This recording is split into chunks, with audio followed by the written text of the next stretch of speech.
Well, hi everyone, and a warm welcome back to the channel. Hope everyone's well. What a crazy week we've had this week, let me tell you. Last Saturday was the Ghost Ship Boogie Boat Party on the Norfolk Broads. We've done 3 of them this year, actually. And we had some of you here. Some of our subscribers joined us on Saturday night. What a brilliant night. Let me do some shout outs for those that came. So first of all, a special mention to Helen and Andy, who came all the way from Stonehenge to join us on the Norfolk Broads. But I know you had a great time. I know you were down the road in Caister, just down the road from where we live. And it was lovely to see you both. Thank you very much for making the effort. And I know you had a great time, so thank you. Also, Sally and Kev, party animals, them two. Everyone was in fancy dress because it was a sort of Halloween party. And these two were no exception. And in fact, Kev did start the singing off on the bus on the way back. I'm going to cut to that in a minute, Kev, so get ready for a load of embarrassment.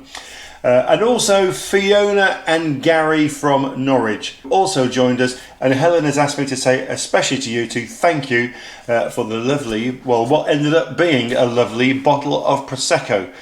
She was delighted with that, so thanks very much indeed. So before we go any further, I'm just going to cut across. We've got a little bit of footage from Saturday night, and what a brilliant time we had. I think this sort of gives a bit of a flavour for what a caravantastic Helen and Dave caravan stroke motorhome rally might be like one day. But of course, we're on water. Check this out. Mr. Dave Starbuck.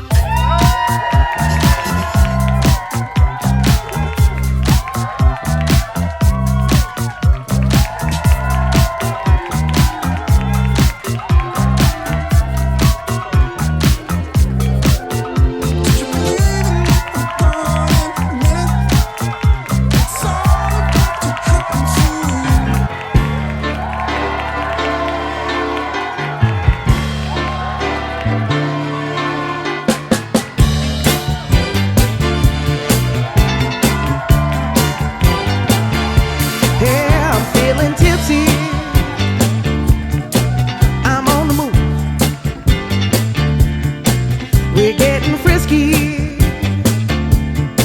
We're in the groove. We are sailing. We are sailing. Stormy waters cross the sea. We are sailing. Stormy waters to be there.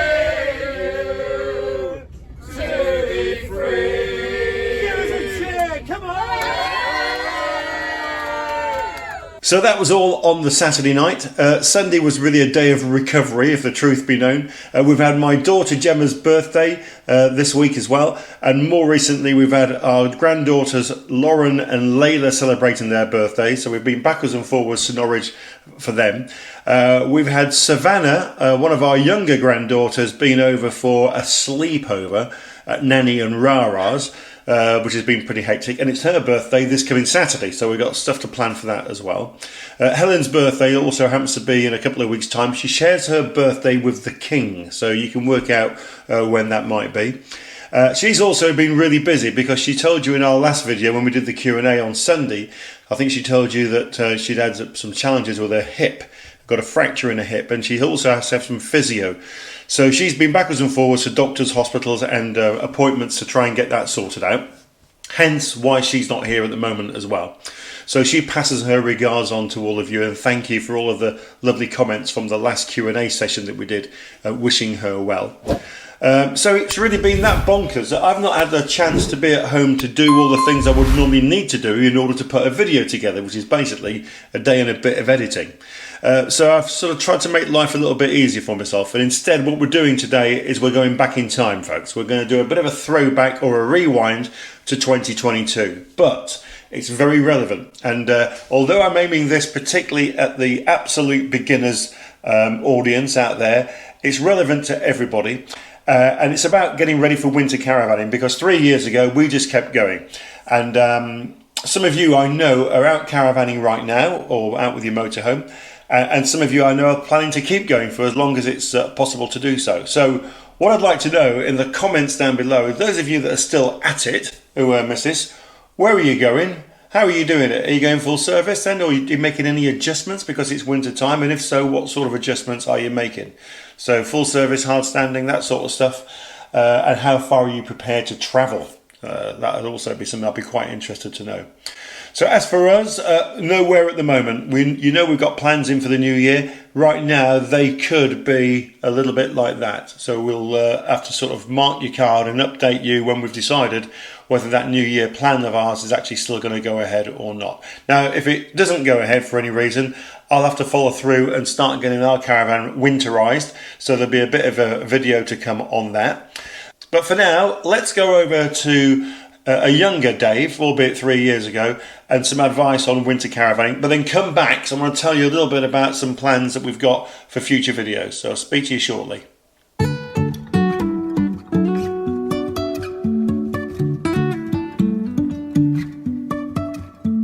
Life is a winding road, no telling where it goes.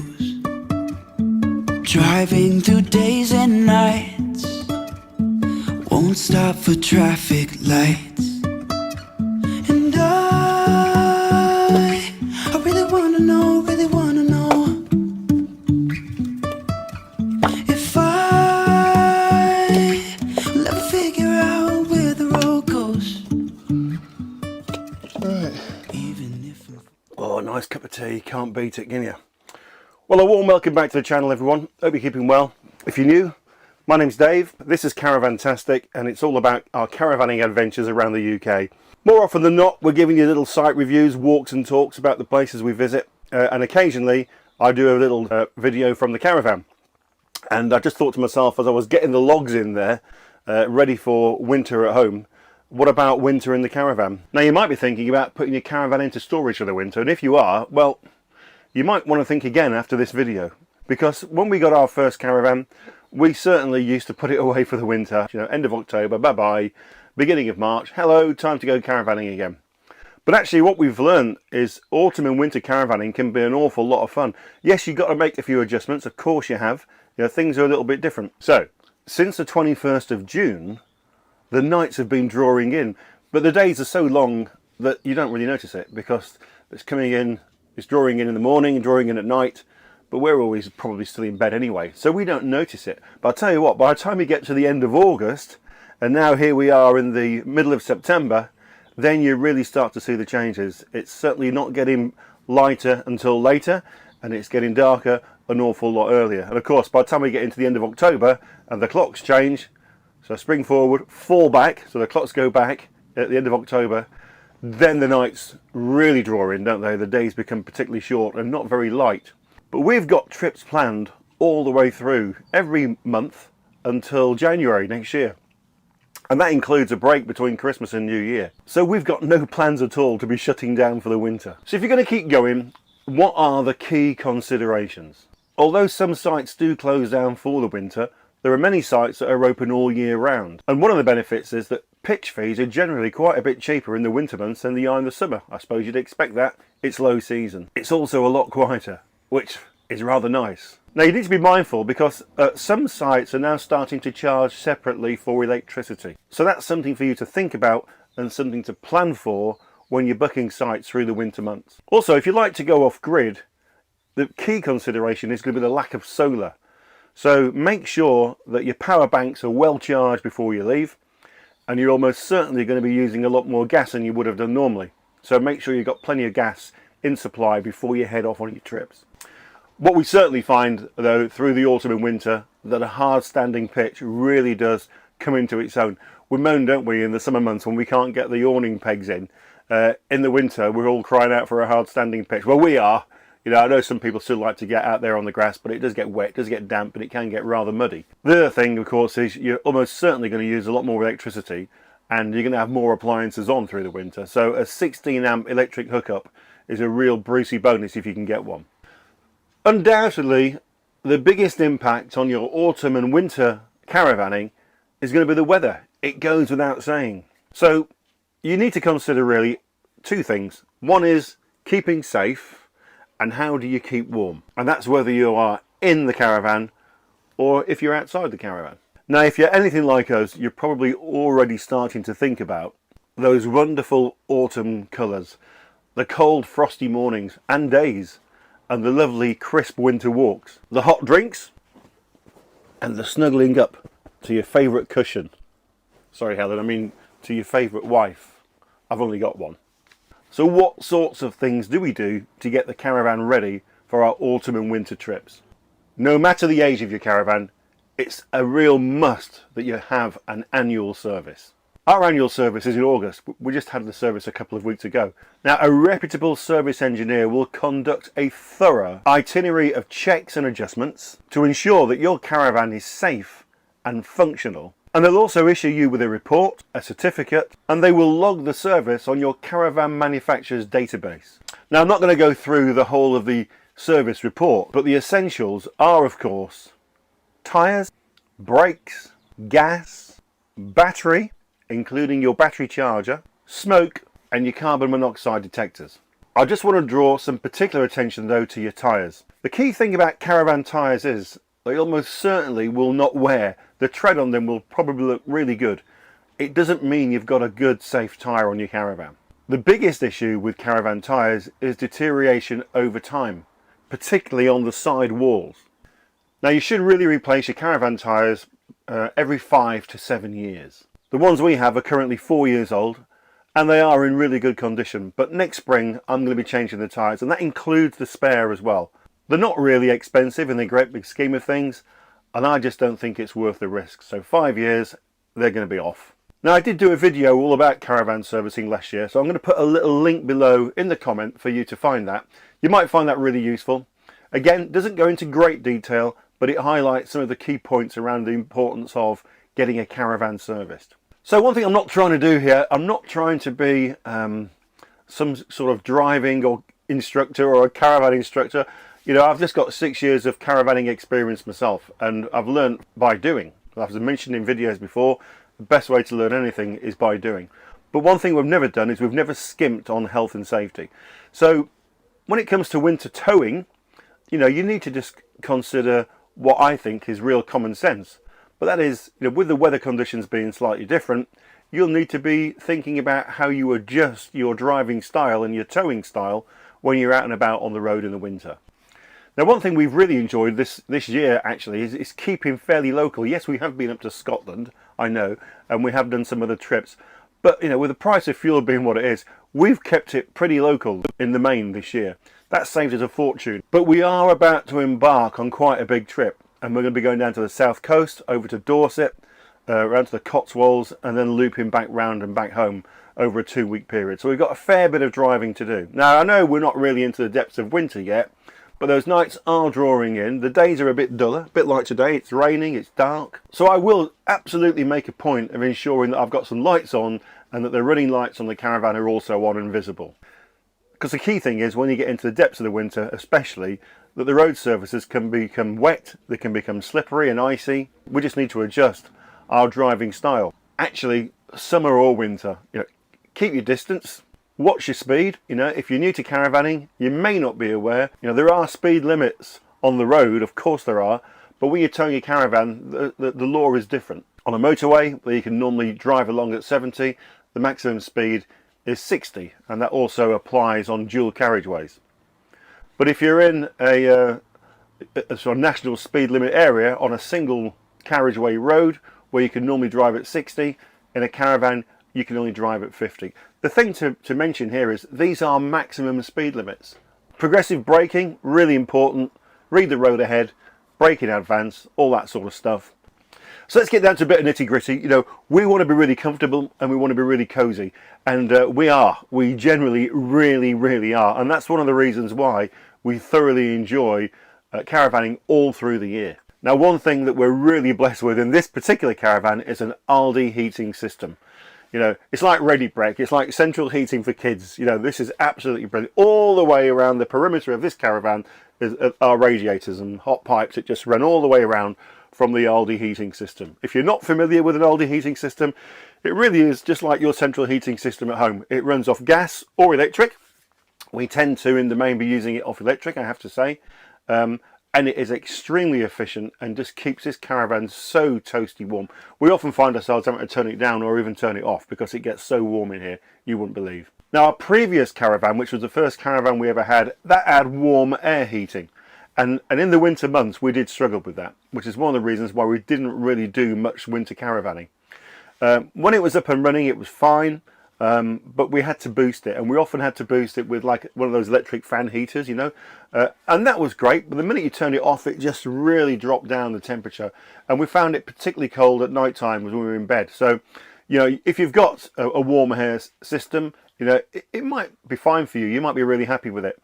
But we did find we needed to carry a couple of hot water bottles to bang in the old bedroom there to keep us warm at night. The thing about that is, though, as I mentioned earlier on, you just need to watch the amount of power that you're using. Because once these appliances come on, particularly if you put the kettle on, then before you know it, you know, the trip switch has gone on the electric hookup post, and then you're out there in the wet and the cold with a torch trying to find it and sort it out.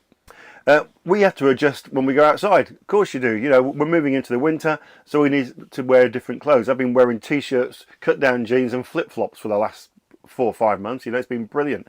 And what a fantastic hot summer we've had. So it might come as a little bit of a shock, but we're all geared up. We've been out to our local Go Outdoors, you know, in the past, and we've got all the gear that we need to stay warm in the outdoors. So that includes waterproof jackets and clothing, of course. The big old walking boots, you know, the mandatory campers muddy walking boots, thick socks, heavy coats, jumpers, you know, a few blankets, and the difference is, of course, these all are a lot heavier than your summer clothes, so you can have quite a bit more weight in your caravan. You'd be surprised. It's really all common sense stuff. No one here is trying to teach granny how to suck eggs, so please don't be offended. But it's all in the planning. You know, you just need to make sure you've got this stuff ready.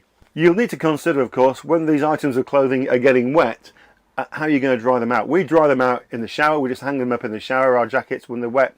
And with that Aldi heating system on that I mentioned, they do soon dry out. But ventilation is also key. So we always have a vent open, you know, even when we've got a little bit of heating on, just so we can keep the circulation right. And especially if, of course, you're using gas. If ever you're using your gas appliance, then make sure that you've got plenty of air circulating. The caravans have got their own air vents. But if we're using gas, there's always a window open somewhere. Now, what about the awning? This is an interesting area because actually we probably use our awning less in the winter than we do in the summer. Obviously, we've been using our new sun canopy this year. I've done a video all about the sun canopy. I'll put a little link below for that as well. That has been a godsend. We've really enjoyed it. We have got some sides that we can attach onto that. So I think early autumn and late winter, we may well find ourselves using the sun canopy a bit more. But the main reason we use the awning that less in the winter is it just gets so wet, you know, and even if it's a dry day, you do tend to get quite a bit of condensation in the awning, and so you've got a wet awning.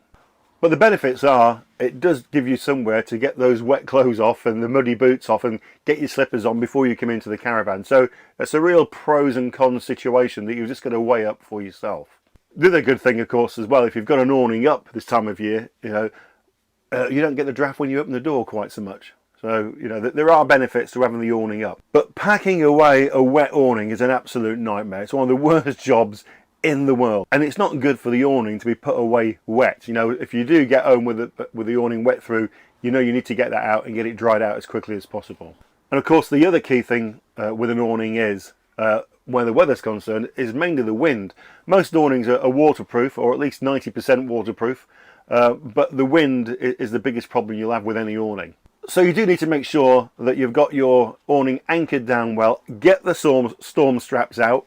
You're going to need them in the winter, there's no doubt about it. And without those storm straps, you know, you could potentially be looking at getting some damage to your awning. If you've got one of these lightweight awnings or a little lightweight porch awning, my advice would be don't bother. You know, they're not designed for winter and bad weather.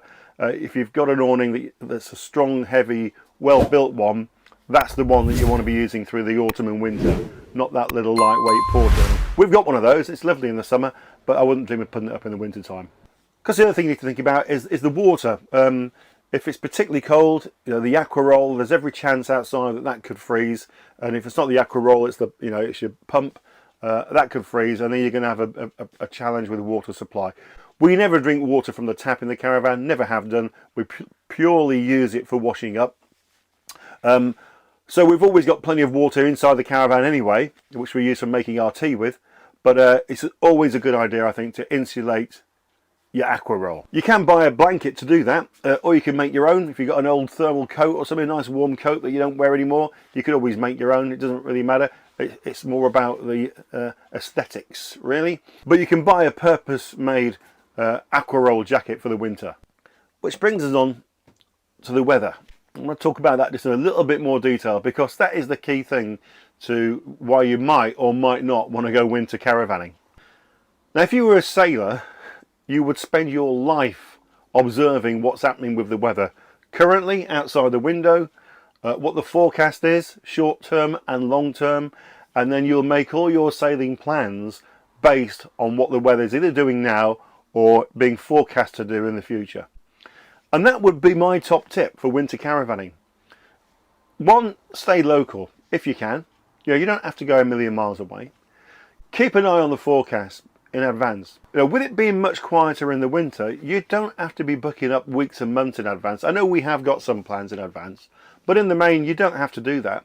So if you can be ready to go, keep an eye on the forecast, and if the forecast for this coming weekend's looking good, get something booked and get gone. Conversely, if the forecast is looking a bit iffy, just don't bother. That's the great thing about winter caravanning. It's much quieter. You need to build in a degree of flexibility, and then you can make your decisions, either yes, we're off, or no, we're not going to bother. And if you're local and you're out and about and the forecasters got it wrong, because sometimes they do, then you can see what's happening or what's going to happen, and you can abort. You can soon pack up, get in the car and get back home. Because if you're 200 miles away, that can sometimes be a challenge. And last winter, with the big storms that we had, I know a few people got caught out with that. So we're ready to go, and we are really looking forward to it. You can't beat winter caravanning. If you're planning to do it, or you're going to try it for the first time, get yourselves organised along the lines that I've just described, and get off and really enjoy it, because winter caravanning offers such a different outlook and concept. It really is lovely out there. If you've got all the gear on and you're nice and toasty warm, some lovely winter walks, absolutely fantastic. The colours from the trees are just absolutely amazing in the autumn. And even if you're on the coast and the waves are breaking, it's just brilliant just to take it all in. And having heard all that, if you're not going to be bothering and you don't fancy it, well, just keep tuned to this channel, because we will be taking you with us on our winter caravanning journey.